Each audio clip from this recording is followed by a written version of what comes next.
Lactose से निकला है ओपेरॉन ग्रुप ऑफ जीन्स। इस कॉन्सेप्ट को जैकब एंड मोनान ने 1961 में दिया। यहाँ पे लैक का मतलब लैक्टोज से है। अगर मैं यहाँ पे बात करूँ ओपेरॉन सिस्टम की, it is basically a functional complex. यह जीन रेगुलेशन का काम करता है। बैक्टीरिया सेल की नीड के हिसाब से प्रोटीन के सिंथेसिस को रेगुलेशन करना भी ये कॉम्प्लेक्स करता है। There are two types operon system. First, individual operon system. Function: these operon are involved in catabolic pathways, meaning they break down molecules. Regulation: they are usually off and are activated by the presence of specific molecule, the inducer. Then example: the lac operon in E. coli, which regulate lactose metabolism. Second, reversible operon system. Function: these operon are involved in anabolic pathways, meaning the synthesis molecule. Regulation: they are usually on and are turned off by the presence of specific molecule. Then example: the tryptophan operon in E. coli, which regulate tryptophan synthesis. Lac operon में 3 structure gene होते हैं: lactose Z, lactose Y and lactose A. यह gene lactose की चयापचय के लिए आवश्यक एंजाइमों को कोड करते हैं, जहां lactose Z gene Reena galactosidase के लिए कोड करता है, जो लैक्टोज को ग्लूकोज एंड गैलेक्टोज में तोड़ता है। लैक्टोज वाई जीन परमिडेज के लिए कोड करता है। लैक्टोज वाई जीन परमिडेज के लिए कोड करता है, जो लैक्टोज को सेल के अंदर प्रवेश करने में मदद करता है। लैक्टोज ए जीन ट्रांस एसिटाइलेज के लिए कोड करता है, जिसका कार्य अभी पूरी तरह से समझा नहीं गया है। इन संरचनात्मक जीनों के अलावा लैक ओपेरॉन में एक प्रमोटर, एक ऑपरेटर और एक नियामक जीन भी होता है। प्रमोटर वह जगह है जहां आरएनए पॉलीमरेज एक एंजाइम जो जीन को एमआरएनए में बदलता है। ऑपरेटर एक डीएनए अनुक्रम है जो रिप्रेसर प्रोटीन द्वारा बदल सकता है। रिप्रेसर प्रोटीन लैक्टोज ए जीन द्वारा कोडित होता है। लैक्टोज की अनुपस्थिति में ऑपरेटर से जुड़ता है, जो आरएनए पॉलीमरेज संरचनात्मक जीनों को प्रतिलेखन करने से रोकता है। जब लैक्टोज मौजूद होता है तो यह रिप्रेसर प्रोटीन द्वारा बदल जाता है, जिससे यह ऑपरेटर से अलग हो जाता है और जो आरएनए पॉलीमरेज है वो संरचनात्मक जीनों को प्रतिलेखित करने की अनुमति मिलती है। इस प्रकार लैक ओपेरॉन लैक्टोज की उपस्थिति में सक्रिय होता है और लैक्टोज की अनुपस्थिति में निष्क्रिय होता है। अब मैं बात करूं रेगुलेशन ऑफ जीन एक्सप्रेशन।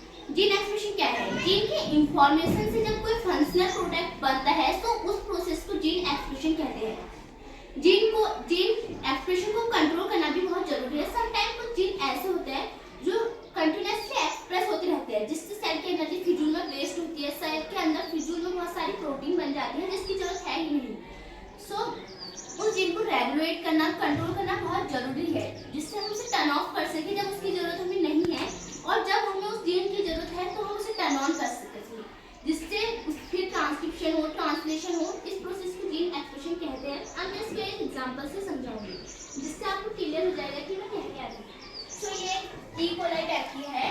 यहाँ पे मैंने एक ऑन ऑफ सिस्टम में पिक कर रखा है, एंड ये जो इसके अंदर डीएनए पाया जाता है, जिसकी एंडिंग कभी नहीं होती है। ये सर्कुलर फॉर्म में पाया जाता है, इसके अंदर न्यूक्लियस नहीं होता है और इसमें कुछ साइटोप्लाज्म पाए जाते हैं।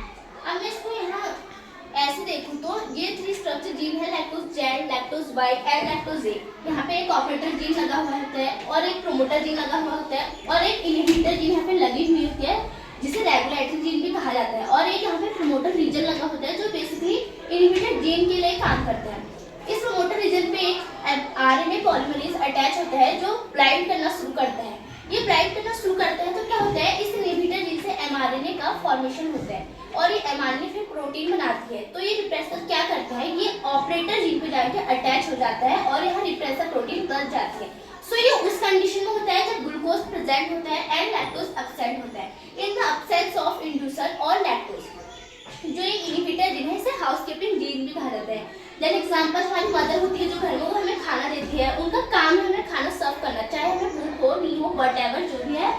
बट वैसे इसका काम भी यहाँ पे क्या है, इसमें ग्लूकोज आ रही है नहीं आ रही है, लैक्टोज आ रही है नहीं आ रही है, या और इसके इस ऑन ऑफ सिस्टम से कुछ लेना देना नहीं है। तो ये क्या करती है, लगातार प्रोटीन का निर्माण हमें करती है। एंड अगर हम सेकंड कंडीशन देखें तो ये इनहिबिटर जीन एमआरएनए का ट्रांसक्रिप्शन करती है एंड उसके बाद रिप्रेसर का ट्रांसलेशन करती है। जो यहाँ पे ऑपरेटर जीन पे इनहिबिटर प्रोटीन, रिप्रेसर प्रोटीन यहाँ पे अटैच हुई थी, वो यहाँ से टूट के एलोलैक्टोज में आ जाती है, जिससे रिप्रेसर इनएक्टिवेट हो जाता है। और इस रिप्रेसर प्रोटीन टूटने की वजह से यहाँ पे एक प्रमोटर पे जीन पे एक एमआरएनए पॉलीमरेज अटैच हो जाता है जो स्लाइड करना शुरू करता है।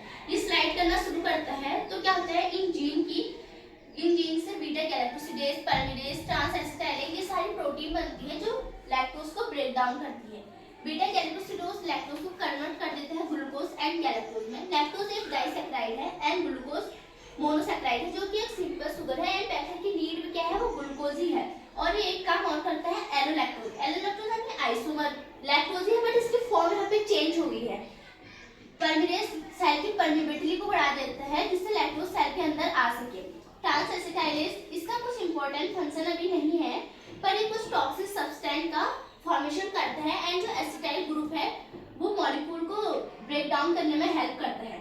अब जो ये लैक्टोज है ये बेसिकली ये पूरी सीरीज पेप्टाइड के अंदर ऑफ रहती है बट जैसे कि इसके अंदर लैक्टोज आती है या लैक्टोज का ऑन होना है तो ये पूरी सीरीज एक्टिवेट हो जाती है। Thank you.